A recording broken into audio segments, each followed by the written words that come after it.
This video is how we define and use subprograms, specifically procedures and functions.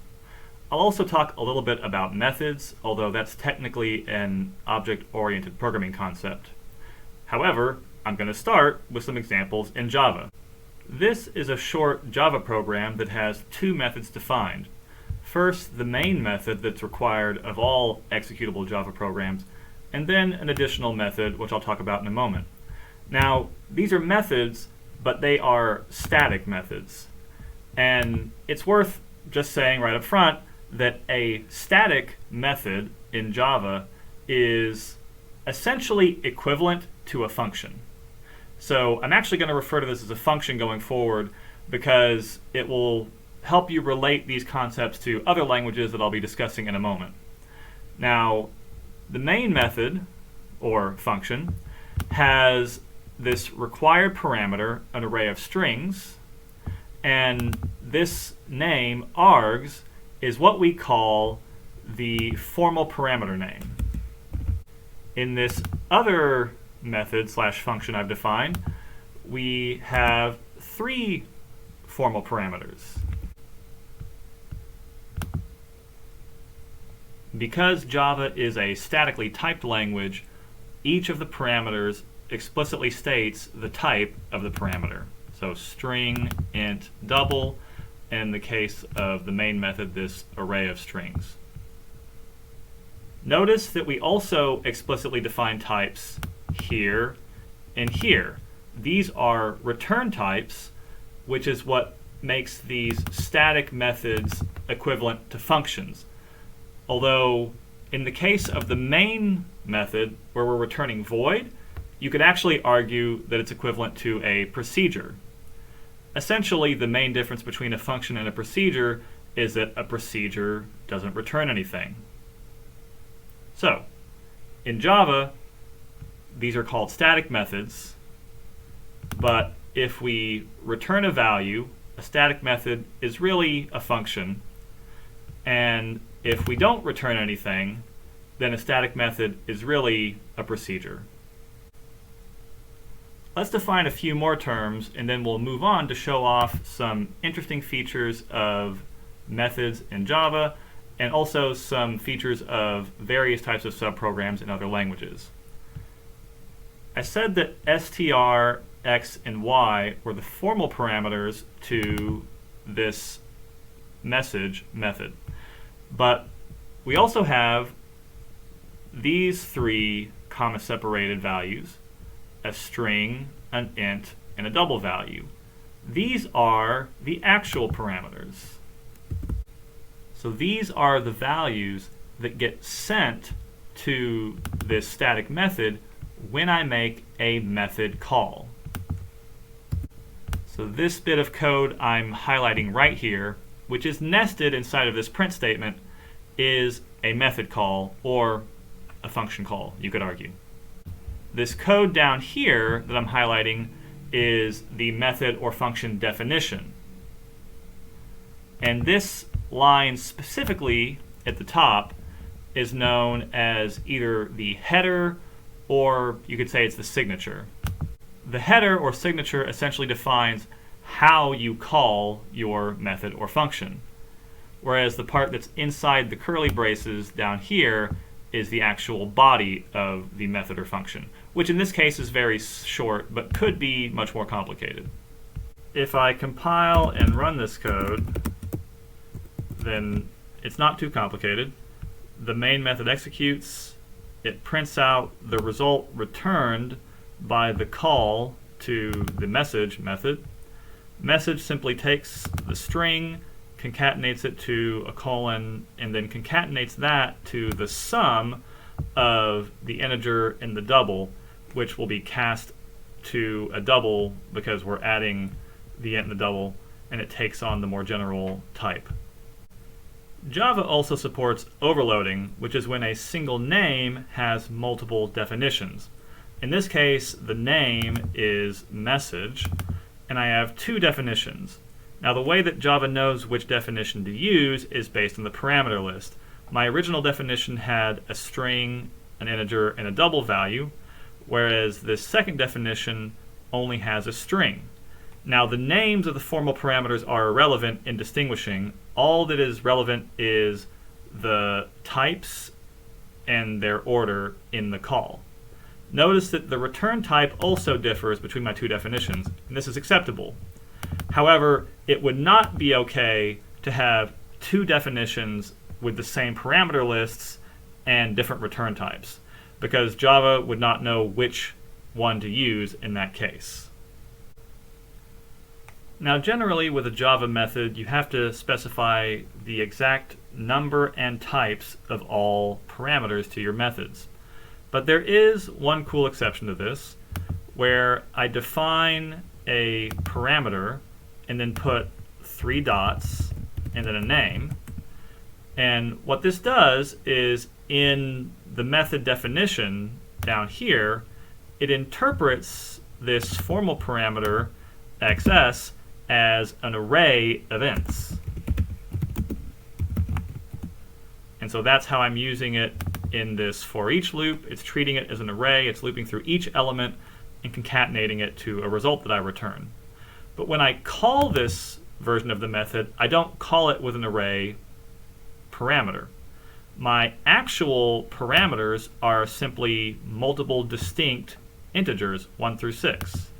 And so the wrapping of that list of unknown length into an array parameter is done behind the scenes by Java.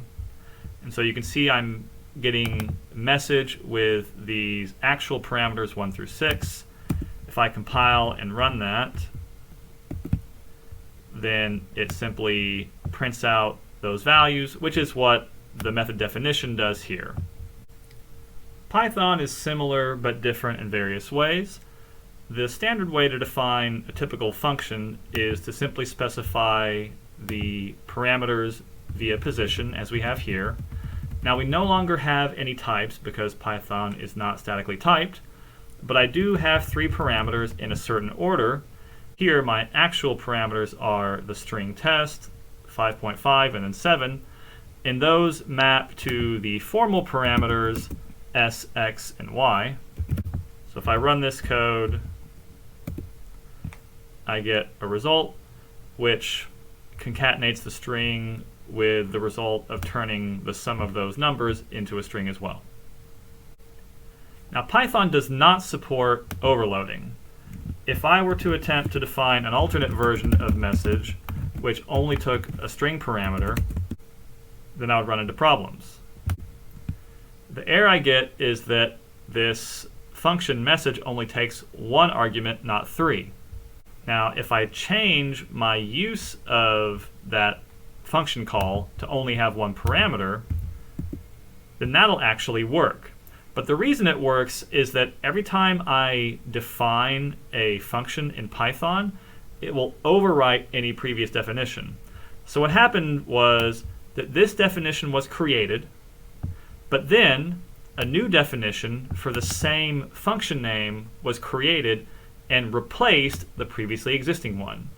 So from this point forward, the old version using 3 parameters was no longer accessible. In fact, if I interleave the definitions with the different calls like this, I can actually call both versions. Because the version with 3 parameters works up until the point when I replace it with a different definition. Though I wouldn't recommend changing your function definitions in the middle of your code. It doesn't help readability. But what if I want to support both versions of this function definition, similar to how I did it in the Java code? Well, I can't overload it. However, I can define optional parameters that have default values and then act differently depending on whether or not my parameters have the default values or not. It would look like this. To assign a default value to a parameter in a Python function signature, you simply say that that formal parameter equals a specific value. Now in this case, I've used the value none to indicate that I'm not providing anything. In particular, I'm assuming that a proper use of this function will only give numeric values to x and y, and that if they are not providing values at all, then they didn't mean to use this version of the function definition. Now, if for some reason someone explicitly called message with x and y assigned to none, then it would do this first version that returns the length of the string rather than this other version that does a concatenation of one string with the sum of the other numbers.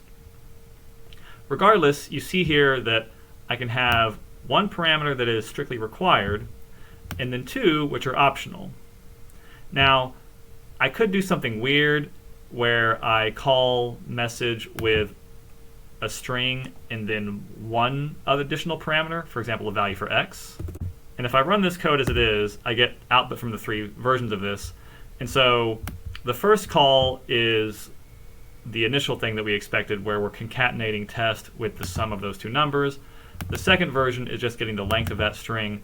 And the third version is not something you would really expect people to use, but it's technically allowed in Python. And so if s is provided and x is provided, but y is not, then y will be mapped to a default value of none, which will fall into this case, which returns the length of the string. Now, I could have another case in here that throws some sort of error message if only one of x or y is set, but I'll spare you that complication for now.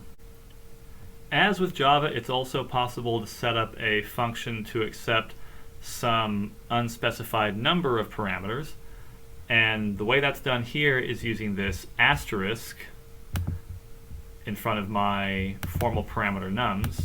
So I have a formal parameter s that must be provided, and then a formal parameter nums, which is actually a tuple. But when I call my function, I don't specify that as a tuple. That's just what the asterisk allows me to do.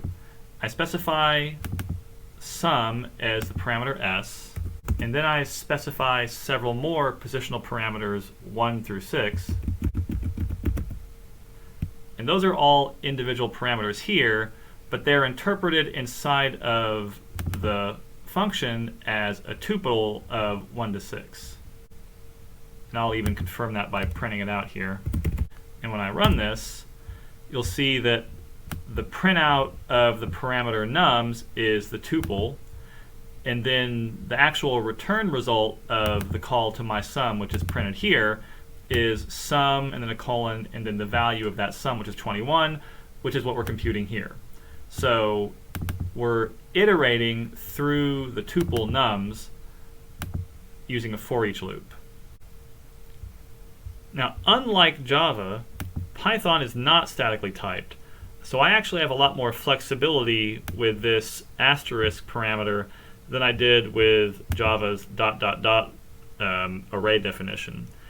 So this function takes an asterisk parameter as well. I'm going to print it out to show you what it looks like, but it's going to concatenate all the results together after converting each parameter to a string. And you'll see that when I call this function with my actual parameters, my list of actual parameters has various types in it. So I have a string, an int, a floating point value, a boolean, none, and then a boolean, and then a string again. So when I run this, this is the tuple that's being printed out here. And after I concatenate everything together, I get this result, which is return. In fact, Python has another way in which it is more flexible than Java in terms of its parameter passing. Rather than pass in a tuple of arbitrary length, I can actually pass in a dictionary of arbitrary length. And so that's done by specifying a parameter with 2 asterisks. Now what I've done here is set it up so that nums will be a dictionary, and I'm returning to our original message function that we defined earlier, but this time if that dictionary is empty, then that's going to mean that those x and y parameters weren't supplied. And in that case, I'll simply return the length of my string s. So the string s is still required. Otherwise, I'm going to assume that x and y were provided, and the way I access them is I treat x and y as keys in the dictionary nums. And so here I have the string s concatenated with the string result of summing x and y, which once again are values in this dictionary. But to support this, I have to call this method in a slightly different way. So here, when I call my message function, test is still a positional parameter, and that's why it maps to s. However, x and y now have labels, because everything that comes after that first parameter is going to be part of this nums dictionary. Now, a nice thing about this feature is that the order doesn't matter. Although, let me go ahead and just run this the standard way first. If I run it as it is, I get test colon 12.5. That's the outcome from running this code. But I can actually swap the order of the x and the y, and I'll get the same result. Because once I'm using this double asterisk parameter, as long as I'm providing names for each of those parameters, it doesn't matter what order they appear in. So I have a lot of flexibility there. Now for this specific code, I do have the problem that the user could provide some additional irrelevant keys here. For example, I could say that z equals 20. Now that would be completely ignored the way I've defined this currently. But I also have a problem that they could provide something like z equals 20 and then neglect to provide the x and the y. And in that case, I'd have a problem because I'm sort of incorrectly assuming that just because nums is empty, that it must have x and y defined. But clearly that's not the case here. And so rather than simply check that this is empty, I could explicitly check to see that the keys for x and y don't exist. Although Python is perhaps the most flexible in terms of how the function signature can define its various parameters, I'll briefly mention how this is done in some other languages. So this is some C++ code. In terms of appearance, it looks indistinguishable from C code. However, importantly, C++ allows for default parameter values as long as the parameters with default values appear at the end of your parameter list. C does not allow this. So I have this version of the function func, which expects either 2 ints with a default value of 7 assigned to the third one, or 3 ints. I can also overload the function so that if I send in a double instead, I will use a completely different function body and return a double result. And so here is the code that will print out calls to func123. That will define x is 1, y is 2, and z is 3. Func12 will use the value of z equals 7, and then func5.5 will use this definition and multiply the 5.5 by 2.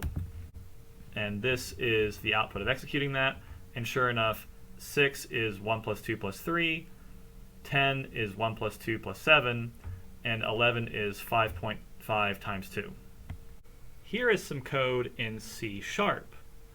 Once again, overloading is allowed. I have 2 definitions for func. Also, default values are allowed. And so if I call func with 2 parameters, I'll get 1 plus 2 and then plus 7 in this result here. But if I call it with 3 parameters, the 3 will be mapped to the 7, and so I'll get 1 plus 2 plus 3.